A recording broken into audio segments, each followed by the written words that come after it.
Hello दोस्तों, कैसे हैं आप सभी। तो होप सो आप सभी की तैयारी बहुत बेहतरीन चल रही होगी।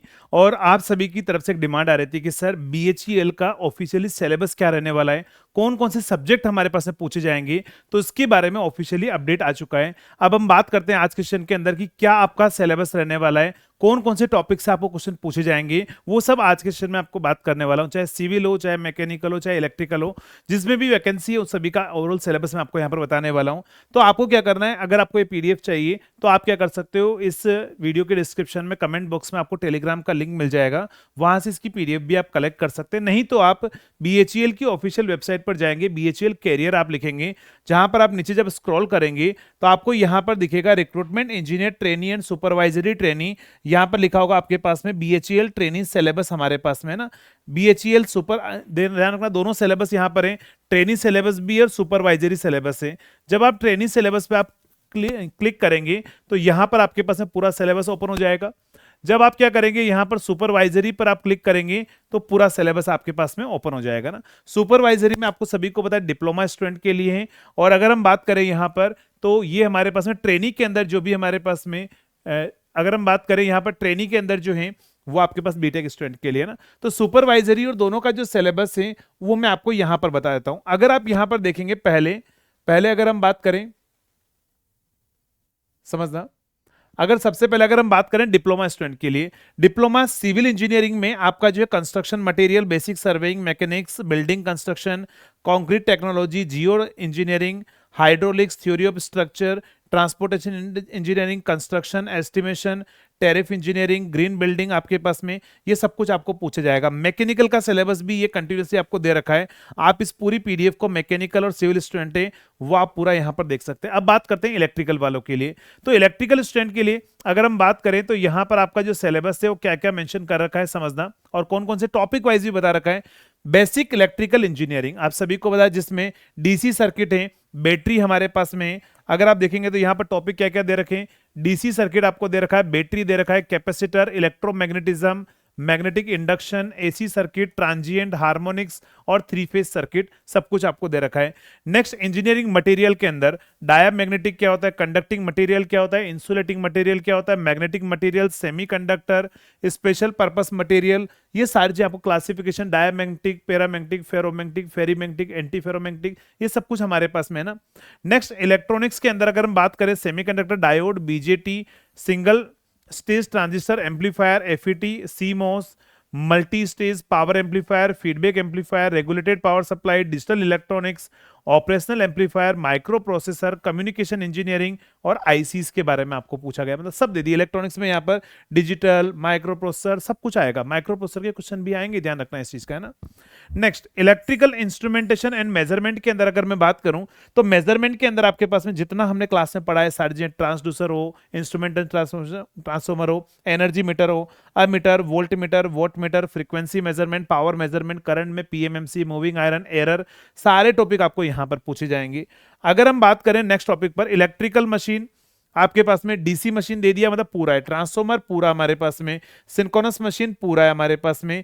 यहां पर आपके पास में बोल रखा है एसी कंट्रोल मशीन के स्पीड कंट्रोल के, मतलब ड्राइव्स हमारे पास में पावर इलेक्ट्रॉनिक्स में जो पढ़ते हैं वो पूछा हुआ है, रेफ्रिजरेशन, एयर कंडीशनिंग सब आपको दिया हुआ है। नेक्स्ट अगर हम बात करें डिजाइनिंग के अंदर, आपको यहां पर वायरिंग मटेरियल जो हम यूज करते हैं, इलेक्ट्रिक सिंबल, आपको पता है कल की क्लास में मैंने आपको बहुत सारे सिंबल बनवाए थे, तो वो सिंबल हमारे पास में पूछेगा कि बल्ब को कैसे रिप्रेजेंट करते हैं, वो सारी चीजें, light, fan circuit, alarm circuit और internal wiring sorry, assembly drawing, design, armature winding in DC machine, lap winding, wave winding, वही पूछेगा। पावर प्लांट के अंदर hydro power plant, steam power plant, nuclear power plant, diesel power plant, gas turbine power plant, combined working of power plant, non conventional energy sources, सब कुछ पूछेगा।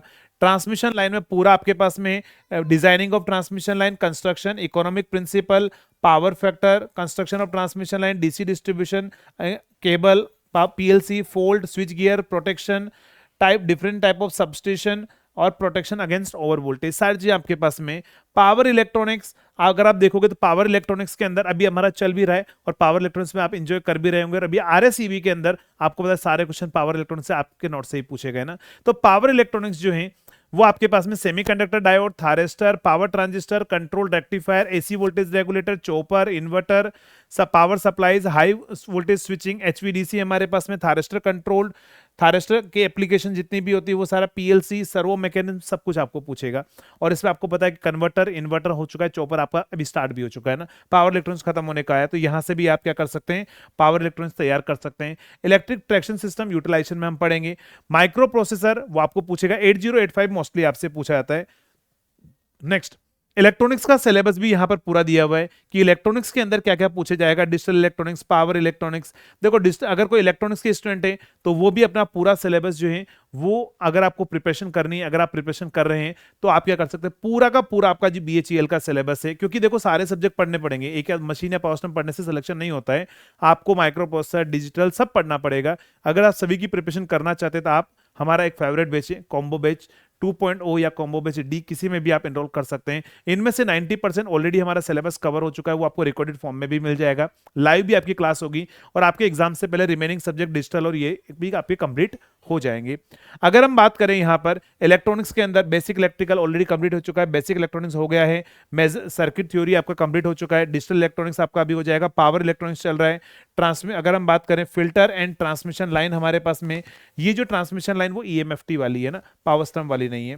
Next अगर हम बात करें यहाँ पर कम्युनिकेशन इंजीनियरिंग, माइक्रो प्रोसेसर 8085 वही है, तो आप कंट्रोल सिस्टम आपके पास में, कम्युनिकेशन आपके पास में, ये आपका सिलेबस छोटा सा है, इलेक्ट्रिकल का बहुत बड़ा सिलेबस है।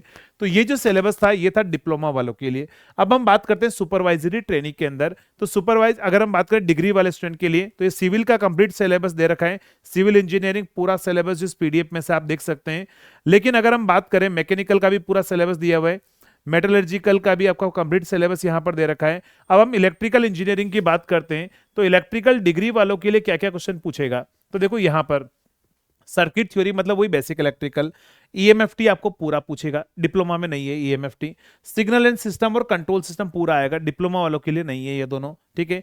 नेक्स्ट अगर हम बात करें इलेक्ट्रिकल मशीन दोनों में कॉमन है, पावर सिस्टम पूरा का पूरा पूछा जाएगा, एनालॉग डिजिटल दोनों में कॉमन है तो ये पूरा पूछेगा, माइक्रो प्रोसेसर भी आएगा, आर्किटेक्चर प्रोग्रामिंग, माइक्रो प्रोसेसर में प्रोग्राम बनाना, आपको पता है ना प्रोग्राम में बहुत सारे इंस्ट्रक्शन अपन यूज करते हैं, ऐड करना, सब्ट्रैक्ट करना, आपके पास में लॉजिक, एक्सोर, एक्सनोर, ठीक है, रोटेट, ये सब कुछ आपको जो माइक्रो प्रोसेसर में पूरा पूछा जाएगा। पावर इलेक्ट्रॉनिक्स पूरा आएगा, दोनों में कॉमन है। इलेक्ट्रिकल आपके पास में क्या होगा, इलेक्टिव्स आपसे पूछेगा, मतलब आपके में वो वाला नहीं है, कौन सा, यूटिलाइजेशन आपको नहीं पढ़ना है, बस यूटिलाइजेशन आपको डिग्री वालों को यूटिलाइजेशन नहीं पूछेगा, बट हाँ आपके जो मेन कोर सब्जेक्ट है वो सारे आपसे पूछेगा। तो डिग्री डिप्लोमा वालों का थोड़ा ज्यादा सिलेबस है एज कंपेयर टू डिग्री के।